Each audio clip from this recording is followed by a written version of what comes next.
So we know that LSU quarterback Walker Howard has entered the transfer portal, but the new news is that now we know where he's going. We'll get into that and so much more on today's edition of Locked on LSU. You are Locked on LSU, your daily podcast on the LSU Tigers. Part of the Locked on Podcast Network. Your team every day.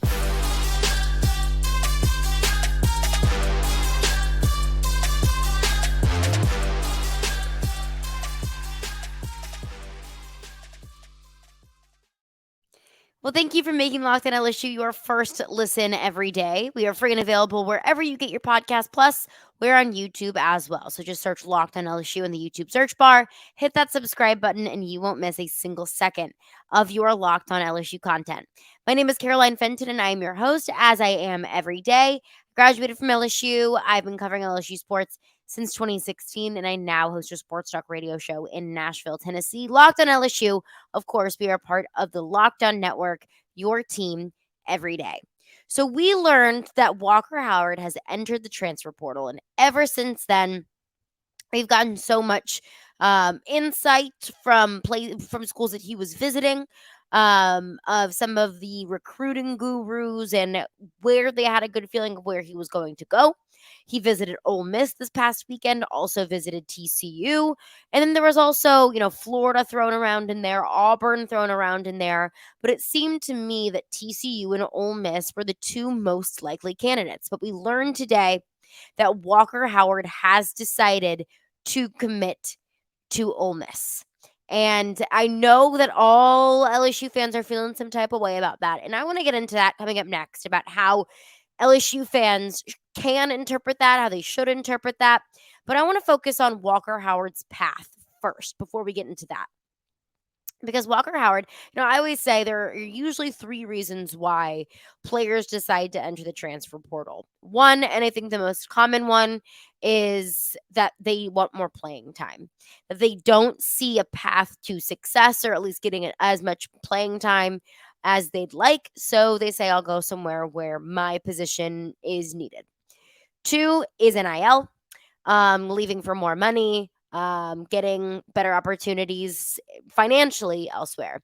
And three is very understandable when there's a coaching change, when you want to either follow that coach or you want to go to a coach that recruited you out of high school.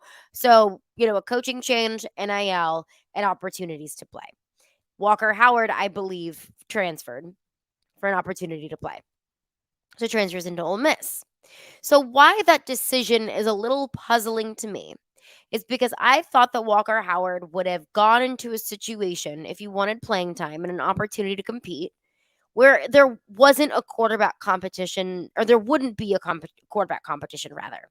Because he's going into Ole Miss, where he will be competing with the quarterback incumbent in Jackson Dart. He's not stepping into a situation where he is automatically the starter. I can only imagine that Lane Kiffin and that entire Ole Miss coaching staff, which now includes Pete Golding as a defensive coordinator, who went from Alabama to Ole Miss, which is just, Lane Kiffin is just making a collection of an island of misfit former Saban assistants, but that's a different story for a different day. But he's going into a situation where he's not automatically the starter. Now, I looked at TCU and Ole Miss to be the two most likely landing spots. TCU, of course, the obvious tie there with Jack Besh. Ole Miss was brought up, and of course, going into Lane Kiffin's system that works great for a quarterback like Walker Howard. And look at Matt Corral. Matt Corral, I don't think, was a quarterback that anyone really expected to do much. And then Lane Kiffin's system transformed him into a quarterback that eventually got drafted, I believe, in the third round of the NFL draft. So that's just what this Lane Kiffin system does. It's very pass heavy. It puts up a lot of points. It's good for a quarterback who wants to really show off what they can do. So that makes sense. The system that he's going into makes sense. The offense that he's going into, it makes sense. What quarterback wouldn't want to play in an offense where they'll have the opportunity to show off what their arm can do a whole heck of a lot? So, but I still think it's puzzling that he's going into a situation, leaving a situation at LSU where he didn't see the opportunity to compete, which is fair. He's third in line behind Jayden Daniels and Garrett Nussmeier. But he's going into a situation where Jackson Dart was the starter this past year, and Jackson Dart already won that job in the past. Don't forget that Luke Altmaier going into the 2022 season was kind of the consensus guy to be the starter. Remember, Jackson Dart transferred into Ole Miss from USC. Luke Altmaier was the guy who's from Mississippi, had been at Ole Miss, and Jackson Dart ultimately ended up winning the job. So that seems like a pretty secure job. And I know that Lane Kiffin is going to say, all of these quarterbacks are going to have the opportunity to compete. That's probably the exact reason why Walker Howard decided to go to Ole Miss, is because he saw a path to be able to at least compete for that starting job or have a better opportunity to see the field as the number 2 guy more than he would as the number 3 scout team guy that he would be at LSU. But Jackson Dart is a fine quarterback. He's had his issues. If you look at Jackson Dart's numbers, and he had if you just look at the stat sheet, he had a pretty good season. He completed about 62% of his passes, through just shy of 3,000 yards, was turnover prone, 20 touchdowns to 11 interceptions, was able to show off what he could do with his legs, ran for 614 yards and a touchdown this season. That's a lot. That is a lot, especially in this pass-heavy offense that I know Lane Kiffin wants to run. But I think the critique with Jackson Dart here is that he was very hot and cold. That was my assessment of Jackson Dart, that he would show flashes, he would do good things, he would make, really good risky throws, and then he would turn around and throw a dumb interception. There would be games where he was just electric, and then there would be games where he'd look very meek, and he would look like he didn't really know, he didn't look great. Look at the LSU game, for example. Jackson Dart was almost completely shut down in the second half. So Walker Howard does have a clear path to be able to compete for the starting job. And even if it is Jackson Dart's job to lose and Walker Howard is the backup, that's his opportunity to at least see the field. Knock on wood, if Jackson Dart goes down with an injury, then Walker Howard's the guy. That's more of an opportunity, or at least more of a hope of an opportunity, than he would get at LSU. So he's going into a very pass-heavy system with Lane Kiffin. He's going to be working within that entire offensive system with a very smart offensive mind in Lane Kiffin and that entire coaching staff. He's going into an opportunity where he'll at least be able to compete. And I think overall, looking at Jackson Dart, looking at the incumbent, it's not an impossible job for him to lose. Looking at both Dart and with Walker Howard, they were both very similar quarterbacks coming out of high school. Jackson Dart is a 4-star quarterback coming out of high school. Similar builds, coming out of high school. Jackson Dart, 6'3", 215. Walker Howard, just a little bit smaller, 6'1", 195. Walker Howard also kind of on that 4 or 5-star cusp. The same thing as Jackson Dart. Very similar skill set, similar builds, where they've got good arms. They are mobile. Maybe not legitimate, dual threat quarterbacks, but quarterbacks that absolutely are elusive and mobile. So they have a very similar skill set. So even if Walker Howard doesn't win that starting job, he'll be able to be behind a guy and learn from a guy who has the starting job and is very similar style to his.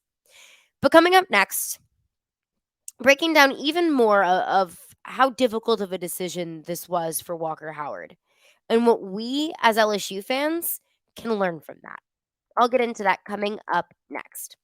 But before we do that, I want to tell you about betonline.net, because betonline.net is your number one source for sports betting information, stats, news, and analysis. Betonline.net is the best because you can wager, you can learn more about what you're wagering on. There's plenty of podcasts, there's analysis, there's articles, there's plenty of ways to become a smarter, better, and a smarter fan. So get the latest odds and trends for every professional and amateur league out there. There's pro football. We're in the playoffs, baby. We're in the divisional round of the playoffs this weekend.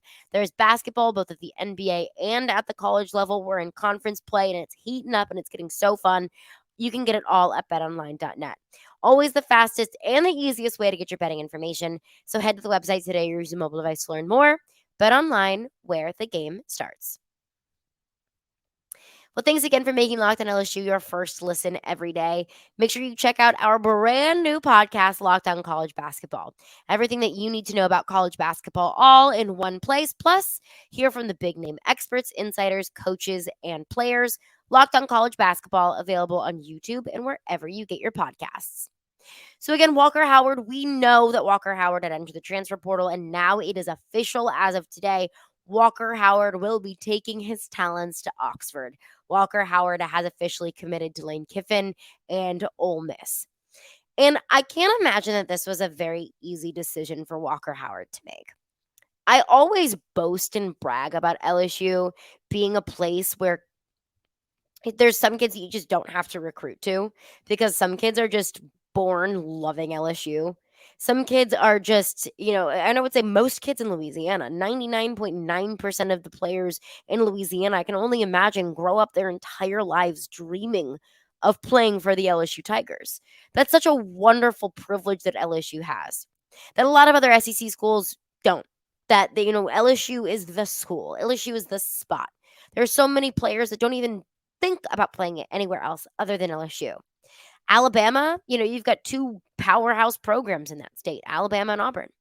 Florida, I mean, I could rattle off all of the wonderful programs in the state of Florida. Miami, University of Florida, Florida State.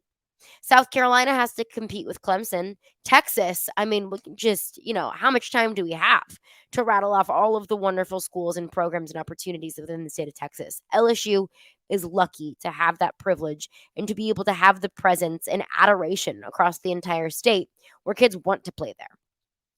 I think Walker Howard was one of those kids. Walker Howard's dad played at LSU. And my dad played college football. And I grew up obsessed with the team that my dad played for in college. Walker Howard's probably the same way. He grew up in Lafayette. He's only a couple hours away from Baton Rouge. He's a local kid. He is that prototype of when you look at a recruit coming out of high school, you're like, that kid's going to LSU. It's done. Signed, sealed, delivered. He's going to LSU. And in the kind of goodbye message that he posted on Twitter, I think you can tell just how hard it was. And maybe I'm overanalyzing this, and maybe it's just like the emotionalness in me, that's not a word, that makes me like take so much feeling out of this. But Walker Howard took to Twitter and said, as a kid, I always dreamed of playing at LSU. I never imagined being anywhere else. When things happen in life, we have to adjust and keep moving forward.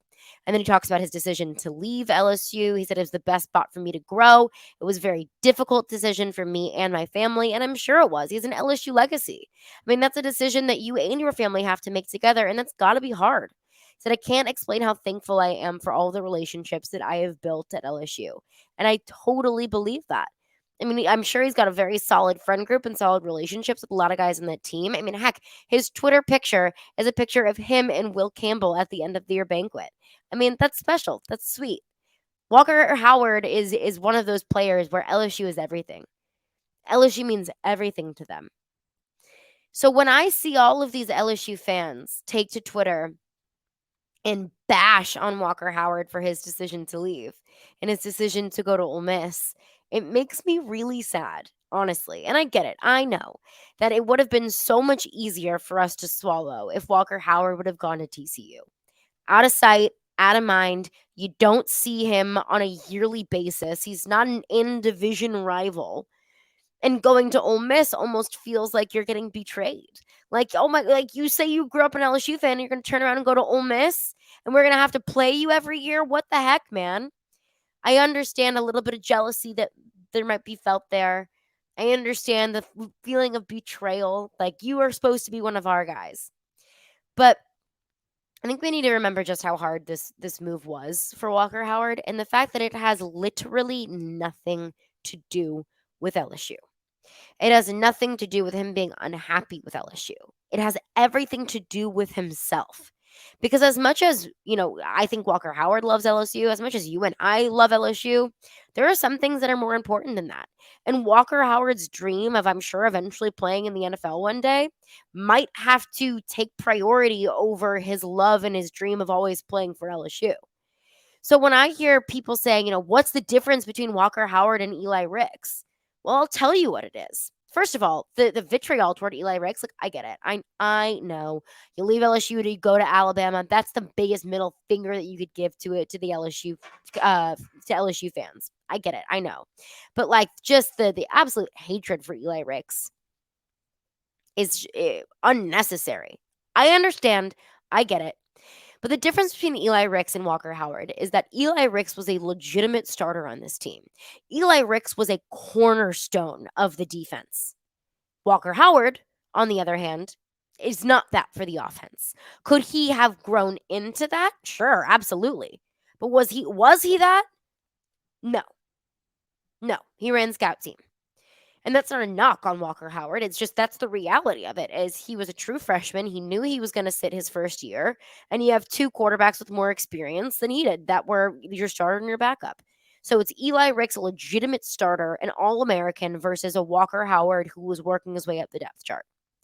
The second thing is that Eli Ricks came out and said, amongst all the rumors, he said, "I'm not going anywhere. I'm not leaving LSU."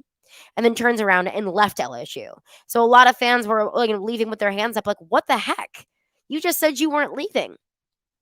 Walker Howard made no such promise. The only promise that was made, or really not even a promise, but just a statement that was made, was from Brian Kelly after the Citrus Bowl, saying that he felt really confident that all three quarterbacks were going to stay through the spring. Walker Howard didn't say that. Walker Howard didn't come out and say, no, I'm not transferring. The third thing is Walker Howard is leaving for an opportunity. Walker Howard is leaving for the opportunity to compete, for the opportunity to see the field. With Jayden Daniels and Garrett Nussmeier coming back to LSU in 2023, there's not much of an opportunity for Walker Howard. So he had to prioritize himself and his playing time and his exposure and his development as a quarterback over sitting the bench at LSU for another year, something that he was on board with for 1 year. But in year 2, he's like, look, man, I got to start getting some experience. I got to start growing as a quarterback. There's not much growth that I can get just, running scout team. There's not much growth that I can get holding a clipboard on the sidelines and wearing a hat. Eli Ricks, on the other hand, he was getting experience and opportunities, every opportunity he could get at LSU. He just left LSU when it got uncomfortable. When Ed Orgeron got fired, he wanted to go someplace more stable, which I don't blame him for that. But he went seeking a better opportunity, or not even for himself, but a more stable opportunity, rather. And I don't fault him for that. But I think I understand Walker Howard's situation just a little bit more. Look, I'm trying to go to the NFL. I was one of the most, prized and coveted recruits in the 2022 class. People want me, and I want to play. I'm not just going to sit here on my butt on the bench. So that's the difference.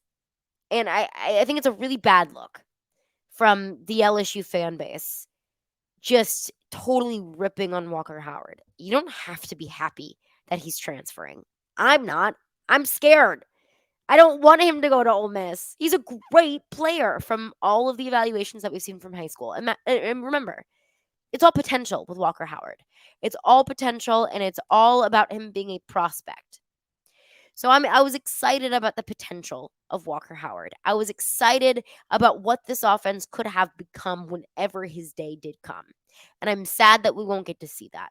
You don't have to be happy that he's leaving. But the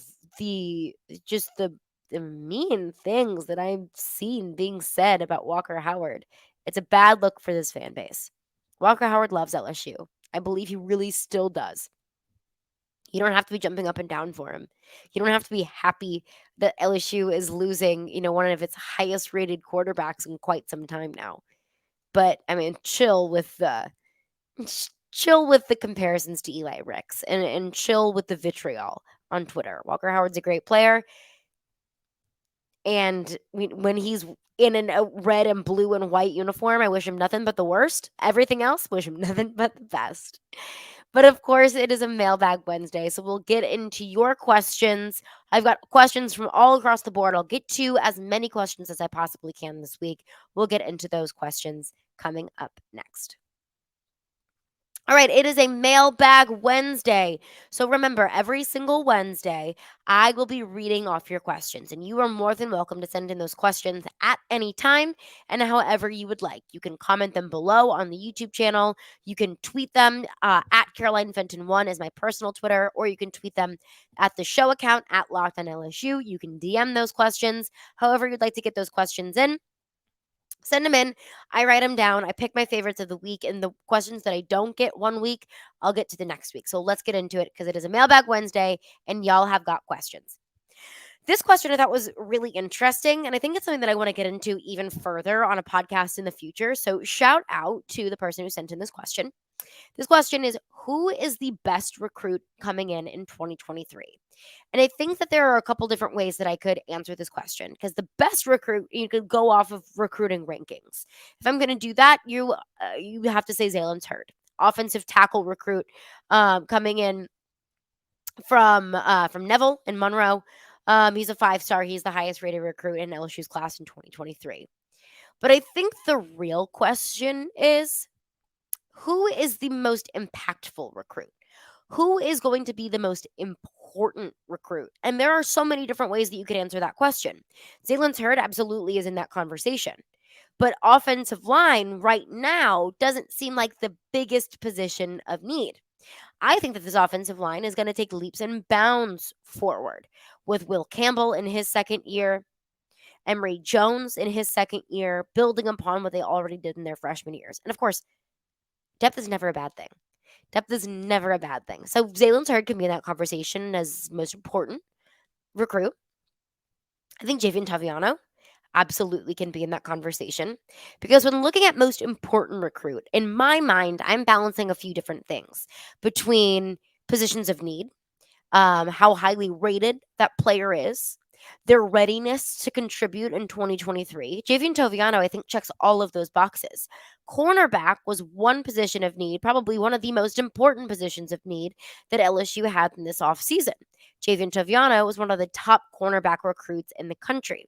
And when we talked to John Garcia Jr., he said Javian Toviano is going to be one of those guys that can contribute to your team right away. So I think that's huge. That's important. And he's going to be impactful for this team because it's a position of need and because he can be ready. I'm not saying that he is ready. I haven't seen him in practice, but he does have the experience behind him to be able to be ready to contribute to this team right away.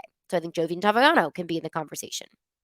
Deshaun Womack absolutely can be in the conversation, seeing as though edge rusher is a position of need. Joe Julari entering the transfer portal. LSU had 2 edge rushers leave via the transfer portal. They have Braden Swinson coming in from Oregon. Ovi Agufo. I'm so sorry. Ovi Agufo. It's a tough one. It's going to take me some time. Coming in from Texas and Notre Dame. And you also have Deshaun Womack, a 4-star, 5-star, depending on the recruiting platform that you like to use, coming in as well that can compete for that position. Very highly rated edge rusher, and also a guy that can compete right away and continue that pipeline of edge rushers year over year over year. You could also argue Shelton Sampson is one of those most important recruits in this class because once Shelton Sampson committed to LSU, then so did so many other recruits started to come in. Ricky Collins committed to LSU right after Shelton Sampson committed. Shelton Sampson being one of the top recruits in the state of Louisiana and being from right in LSU's backyard at Catholic High in Baton Rouge, that's important. And that checks one of Brian Kelly's boxes of keeping talented players in state. So you could argue he's one of the most important, considering he's a very highly rated recruit, a 4-star wide receiver, 4-star, 5-star, again, depending on the recruiting platform that you like to use. And he's also a local kid, keeping local talent in state. So I think it's a really interesting question to ask. Who can be the most impactful freshman in this 2023 class in the 2023 season, and something that I want to continue to talk about as we progress through the offseason. Second question on a Mailbag Wednesday. Does LSU need another quarterback since Walker Howard entered the transfer portal? I chose this question since it's very fitting, considering the theme of the show today of Walker Howard entering the transfer portal. And it's an interesting question, and I would answer it like this. Should LSU go get another quarterback to add depth? Yeah. Depth is always a good thing. Depth is always good to have. More players means you've got more security, especially at the most important position on the field, the quarterback position. Now, the question remains, where are you going to find that guy? Are you going to bring in a guy through the transfer portal who may have left because he wanted another opportunity. Well, how many quarterbacks are going to come into a quarterback room where you're going to be number 3, where you're going to be behind your starter and your backup competing for the starting position? You'll be probably that third guy, and then Ricky Collins comes in and plays that, scout team, just developmental role in year 1. I don't know of how many guys would be willing to do that. Now, is there a guy out there that looks at LSU's quarterback room and says, "I can beat these 2 guys out. I can do that." Maybe so. I don't see that necessarily being the case. So should LSU get more depth? Sure. I'd love that. That'd be great. Depth is never a bad thing. But let's be realistic here.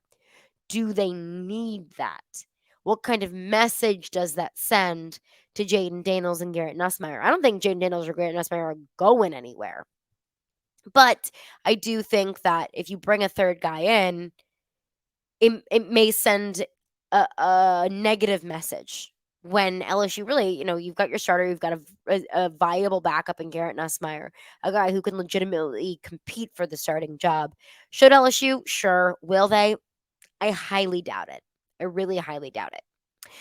But that's going to do it for me today. Thank you for making Locked On LSU your first listen every day. So if you're your second listen, check out our brand spanking new podcast, the Locked On College Basketball Podcast. Experts Isaac Shade and Andy Patton, 2 of the best guys that Locked On has to offer. I love those guys. They bring you everything that you need to know on and off the court. Plus, you can hear from big name experts, coaches, and players throughout the basketball landscape. Locked On College Basketball, available on YouTube and wherever you get your podcasts.